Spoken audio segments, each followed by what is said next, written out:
Hey everyone, I was at Rev Major this weekend in Manila, Philippines. I was handling the stream for the Dragon Ball FighterZ World Tour event. We actually brought out Tyrant and Damascus from Europe. They blessed us with some commentary. Over on the Tekken World Tour side, there was some hype commentary from Markman, Rip, and Tasty Steve. And that brings us to the subject of today's video. So my previous FGC videos and tutorials have focused on the streaming and production side of things.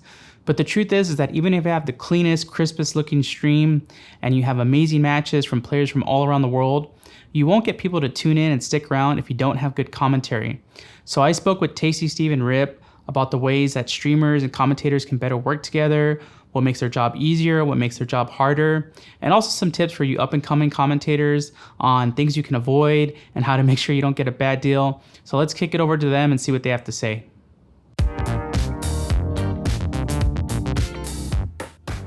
So honestly, like there's been quite a few times. There's a lot of tournaments that I've gotten to go to now. I will say, like, when I come up to a stream setup and like they either have water there or like they bring me water, right? Like it's the small things. It's like a relationship, you know? It's not like these big things, you know, I don't need a whole jug of water. Give me a cup or something. Shout outs to Hanzo. If he ain't even got a bottle, my boy will come over there with a hand of water, be like, Steve, if you need, drink from my hand. Like he'll do that, you know what I'm saying? I actually really like that. Also, just the fact that like, it's crazy that not all stream setups have this, but like a match queue. Match queues are really, really, really helpful, especially when it comes to like the bigger productions, because sometimes you're going longer and sometimes there are those like uncalled for, like those unforeseen breaks, right? Like sometimes they're just to make something like, hey man, we just need you to feel for like 2 minutes. Having somebody or a queue able to tell you like, hey, feel for this amount of time, or talk about these things, or let me know about this sponsor coming up. It's actually adult diapers, and then you know I can just slide that bad boy into my commentary, or like even into that filling time. Things like that like make my job a whole lot easier. Being able to hear and speak back to the person running the stream as well. Those are super important things, because sometimes having a talk back button when, you know, during, you know, when you're looking only at the game is very, very pivotal, because sometimes you might have a question, sometimes you want to check on the bracket, like things like that are super important. Having a bracket in front of you, that's another thing, or just having somebody that can give you those results. I mean, you could say that like if you can look at the bracket yourself right there on camera. Sometimes it's unprofessional, sometimes it looks weird, and sometimes you just want to know off the top of your head. So it's a lot of things that streamers do already, and some still don't do like that really, really make it a lot easier for me to, you know, do my thing.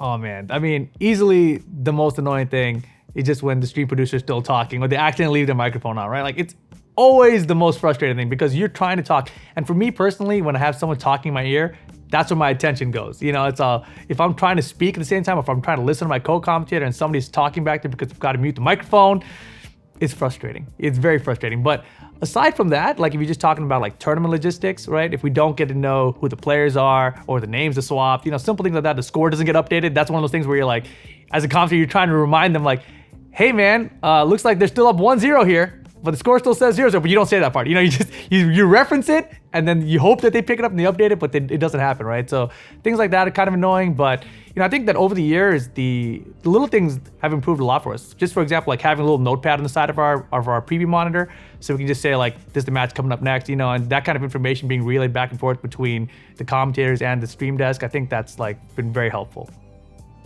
That makes my job harder. On the spot sponsor calls, like, I'm not Sajam. I can't do that shit. And even Sajam messes up sometimes. Look at Evo. He definitely did mess up. But like, and it's not the worst thing in the world, but sometimes it does happen when you get like on the spot sponsor call outs and you're not aware of the product. Like, they're like, yeah, man, what are they advertising? Adult diapers for game? Like, what? How do you advertise that and they don't tell you beforehand? Then it just makes you look stupid out there. And like, that's one of the hardest things about it. Other than that, it's really not that hard. People think that like feeling is super hard, but that's not hard. Not for me anyway, especially when I'm working with somebody I'm comfortable with, or I just really like what I'm talking about at the time. So I guess, and also the lack of telling stuff, like of conveying information. Like if there's a pause in the match or they can't find the players and they just come by and hit you with the, And I'm like, what does that even mean? And then you got to keep talking even though you don't know. Like, that stuff definitely adds up. It makes my job a little harder. And I feel like I'm just supposed to talk, and that's not what I want to do.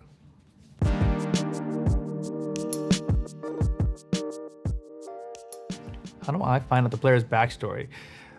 That's really a hard question. I think especially when we're traveling internationally, there's a lot of regions that we don't know the players from, right? So, for example, we're here at Rev Major. We're going to go down. We're going to have this tournament. I'm not going to know 90% of the locals out here, right? Like, we've obviously seen some of their breakout players who have come to other international events and have done well for themselves, made names for themselves. But the rest of the players we're going to be totally unfamiliar with. And for me, as a commentator, it's kind of exciting to watch and like hopefully have someone from the local scene be a co-commentator just to be filling me in like, this guy does this XYZ, he hasn't been out, this is his chance, this is his moment. That's really exciting for me to come from. But at the same time, until those players come out and make themselves known, it's really hard to, get the backstory on them.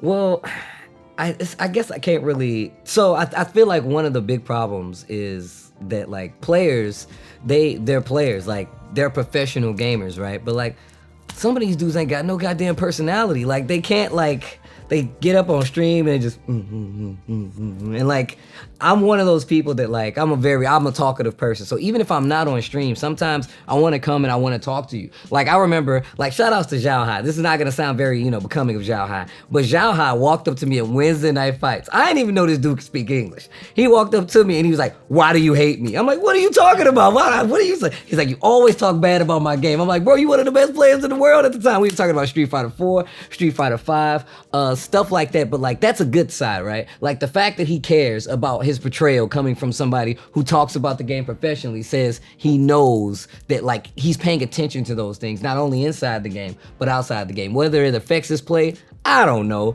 but that gives me some personality, some in-look.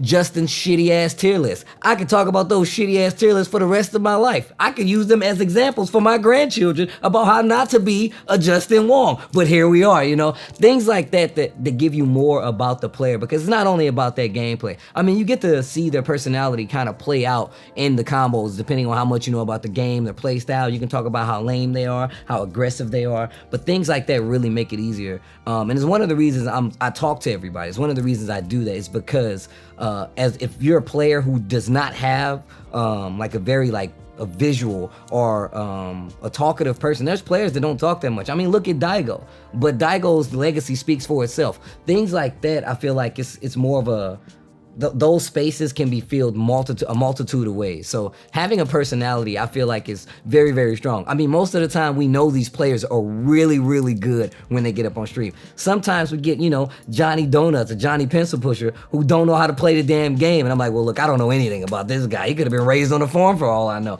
Those things all play into, making a broadcast whole, like even including those other things. So having a personality is one of the things that it helps. And if they don't have it, it hurts.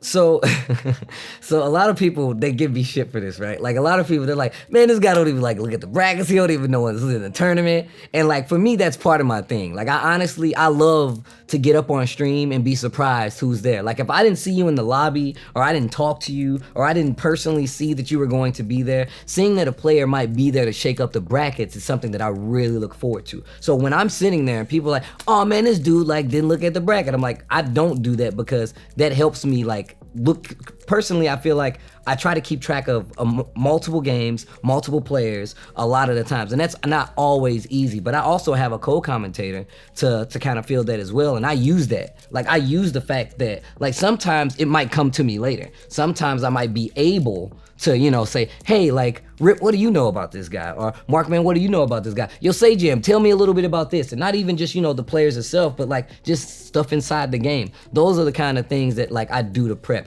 And sometimes I go the opposite route. Sometimes I'll legitimately just be like, I'm about to study for like 3 days straight to make sure that I know every like small thing, little caveats about what's happening, the players, the tournament, the results, the game, the frames, the advantage, the disadvantage, the losses, all of that. So I feel like it's multiple things you can do to be prepared. Personally, I do like the surprise route. I call it Christmas, right? You go downstairs like, oh man, it's a sick ass tournament. What do we got? Oh my God, Kudons is here. This is sick. It's gonna be playing. neat, oh shit, this is gonna be like, I love having like, those are the things that I look forward to because it helps me put my personality into what I'm doing. It makes it a lot easier for me to strike up conversation. It gives me a chance to talk and let people know how much attention I pay to the things that I talk about. So I'm gonna take the Professor X route, right? Like it's a muscle just the same, right? And I've been talking about video games since I was 16. Have I been doing it in front of a camera? No. But it's just the fact that, you gotta drink a lot of water. You can't be like going ham on like booze because that'll like tear your throat up. Like if you smoke and play video games or talk about games, that can definitely hurt you as well. But personally, I like to talk more. Like I want to talk as much as possible so I get used to talking for a long amount of time. I remember I was talking to Logan Sama. Logan Sama gave me some advice once. When I was at EVO, he was like, yo man, you want to talk from your diaphragm. You want to come from all the way and speak. You want to speak from here, not all the time from here, because that can hurt you overall because you don't know what's going to happen. You can get excited and blow out your voice like that. You have to pay attention to those things like while you're talking. So it's like, it's multiple things, man. Cough drops, water, honey, throat massages, whatever you do, you know what I'm saying? Like there's a few things that you can do to keep, that voice fresh.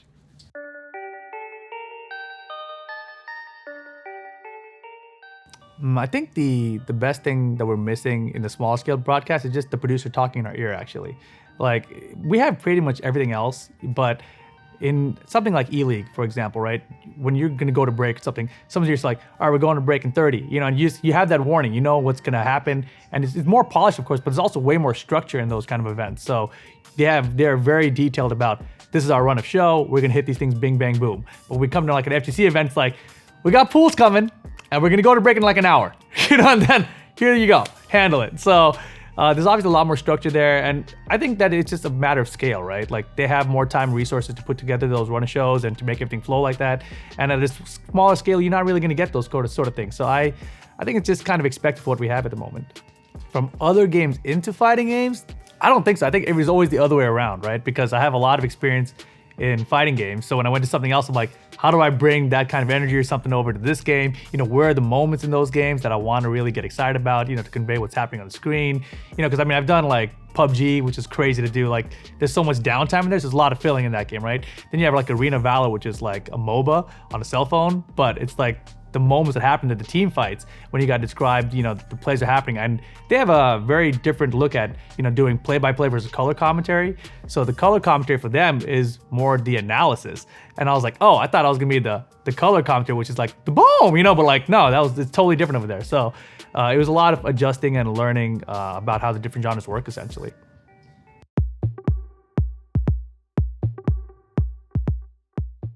Too much of?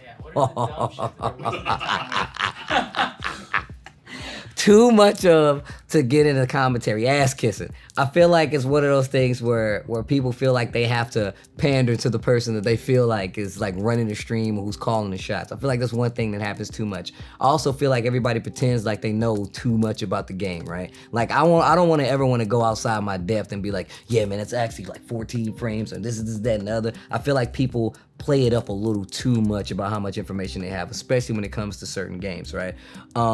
As well as just, I think that's one of the main things, honestly, just the information that you don't have at your disposal. The fact that you have to, because in commentary, like there's a range of people that listen and watch and play video games and the whole nine. And sometimes some of the people who know more aren't particularly the guys who talk the most. Sometimes it's the guy who's playing the game. Justin Wong is an amazing commentator, right? Now it may be a little different because like Justin has he has the attitude, he has the personality. Would he make the best commentator in the world? I can't say that, but there's a lot of people out there that does not understand that like commentary is not just something about like, hey, I like games, I can talk about it. No, it's more about the fact that like you have people that just say or think that they can commentate because they like the game enough or they think they look good on camera. Stuff like that actually happens. I didn't think it was a thing at first, but there are people out there that think that that's all it takes to be a commentator, and I feel like it happens a little too much. The fact that you get these people that don't know enough about the game to actually speak. Sometimes I feel like people overestimate their ability to talk on camera. I didn't think I was good at talking on camera. I feel like it's not just something that you automatically get. Not everybody gets that anyway. It's just the fact of the matter is sometimes you're not good at public speaking, and you might be overcompensating sometimes, maybe yelling a little too much, maybe, mimicking another commentator, which I have seen a lot of. I mean, there's so many things that a lot of commentators do. I ain't pointing, no fingers.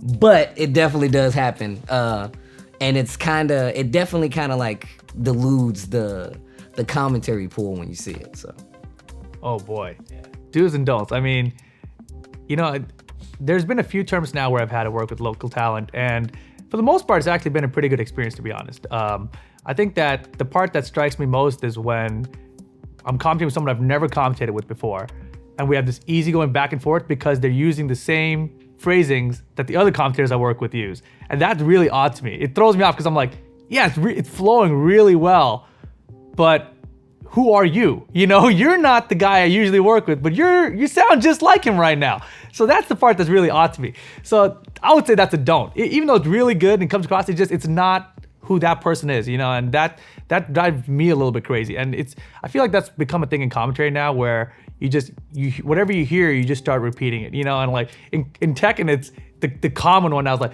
like gets the counter hit, there's the launch, here's the combo, will he get to the wall? No. It's like this really generic phrase that everyone spits out and no one tries to make it their own, and like I feel like I'm partly responsible for that because when we went to E-League, they said like, hey, we need to tone things down. We need to dumb it down for like this broad audience.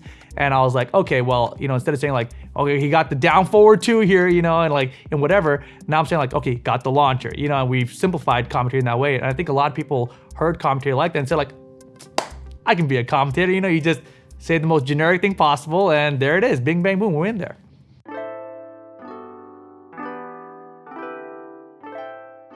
Oh God, man, that's unfortunately, we still usually get a lot of bad deals, I mean, even though like I'm a quote unquote known commentator, right? Like I can tell you there's still a number of events where they hit us up and they don't even tell us the rates. I think that's usually sign number one that it's gonna be a bad deal because I can tell you there's an event coming up very soon. It's a nationwide running thing. They have commentators regularly. They said that they want me to do it, but there's no rate behind it. I'm like, it's a job because I've worked for them before, but they're still not talking about the rate. So I think that's usually one of those things where you got to kind of watch out. But a lot of times now, I think that people are starting to recognize that, commentary is something that makes your event better. Like if you have better commentators there, your event comes across better for everyone watching it. Your event grows because of that. So I think that, over the years, people have learned that. And I think that they're starting to pay commentators, but I think that at the same time, a lot of the smaller events, they just don't have the budget for it. So, at smaller events, challenger events or lower, you're going to have a lot of commentators who are still not paid and doing it for the exposure.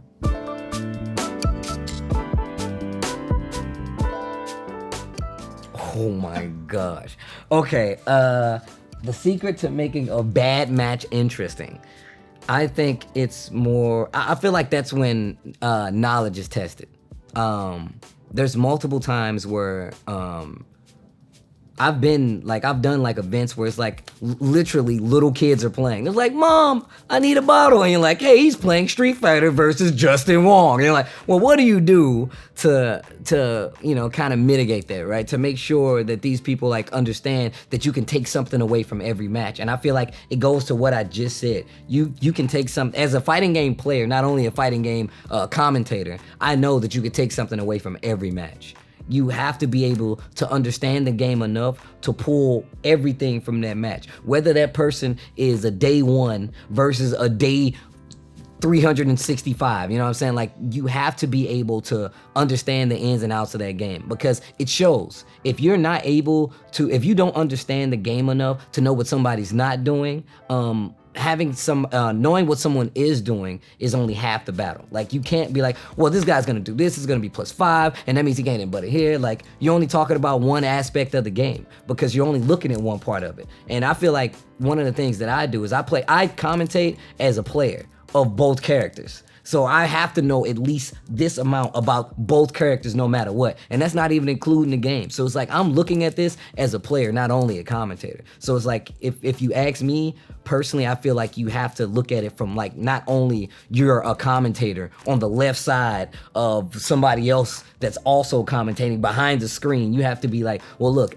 obviously I'm a commentator, I'm behind the screen, but people are listening to me. So now I have to make sure that the people watching who might say that like, this guy isn't nearly as good as, who was that guy? Daigo Uma, who was it? This guy sucks. How do I explain this to, like, what is this guy doing? Like, you have to be able to say, well, look, this guy is new and you can tell he knows how to do these things, but these are the things he's doing that he or she are doing these things that's not gonna get him to win in this match. That's why like I feel like the replays are such a really big thing, right? Because I can commentate a match. I can commentate a 3 out of 5 set and then come back and be like, man, that was a really cool set. That guy just won.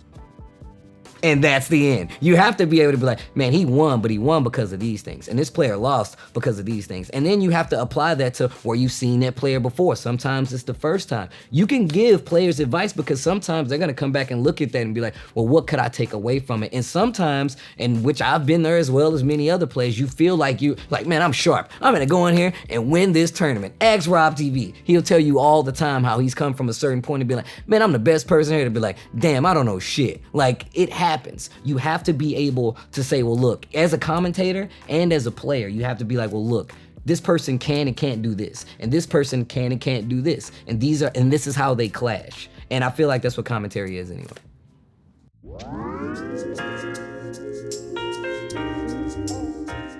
I don't really know how I learned to develop it, but part of the reason, or part of my initial influences for commentary actually came from watching a lot of wrestling, right? So like if you go back to old like WWF, right? That's when I started watching wrestling. And Vince McMahon, he would always have this intro from Monday Night Raw. I remember they would have the music would hit, the fireworks would go off, camera would pan across the crowd, and he would be like, welcome everyone to Monday Night Raw, and I was just like, every single time he did it, I was like, damn, that's hype, and like it was always very exciting to me. So, I've like watching all of that and growing up with the wrestling throughout, that's all the commentary I primarily heard. After that, it was always like sports, so I would kind of like model my stuff from sports moments, like, oh, 3 at the buzzer, you kind of hold the last bit of it, right? And and then it goes, it's like, boom, everyone goes like crazy, right? So I think that how you learn it is a little bit different, right? Because I obviously learned how to do all of those high moments, I think, and that was like the part that always caught my attention.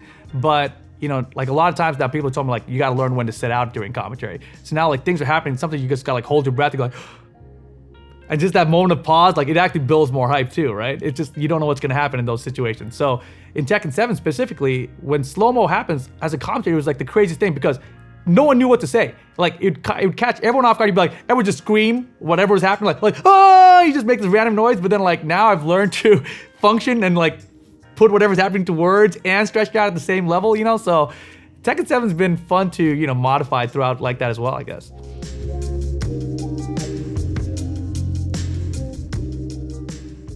You meant to be the guy that talks. That is a crazy question, man, because I never thought that I was the guy that was meant to talk. For me, it's just random coincidence, right? Like I decided, I was listening to a podcast about a tutorial, I was listening to a podcast, it was MYK and Fab. They were describing a character and I couldn't visualize it. So I'm like, man, I want a tutorial where I could see what moves they're doing. So I decided, all right, I'm gonna make a video tutorial series, not realizing I was gonna put myself on camera when I did it. And I started talking, and when I look back at those videos now, we're terrible at talking. We're absolutely terrible. So for me, it just ended up being something that I needed to practice.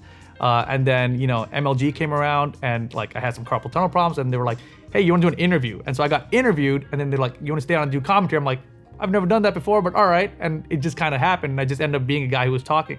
I consider myself a pretty shy guy in general. I don't think I'm a very social person. I don't really like going out in big groups and talking a lot. So I never considered myself to be the talking guy. But here I am now. I'm the talking guy, or at least one of them. So I think it's definitely a skill you can learn. It's definitely a skill you can build upon, just like anything else. So if you're not a talking guy, get feedback from people because there are people I've heard who make just like short videos, like they try to make tutorial videos, and I listen to it. I'm like, this is really good content, but the delivery of it is making me fall asleep. So there are definitely things you can improve upon, and you're not gonna know until you try it out, right? So definitely try it out, record yourself, have someone else listen to it, and get your feedback. Someone hopefully, kind of blunt and honest, that you can get some real feedback, not be like, oh yeah, that was great, bro.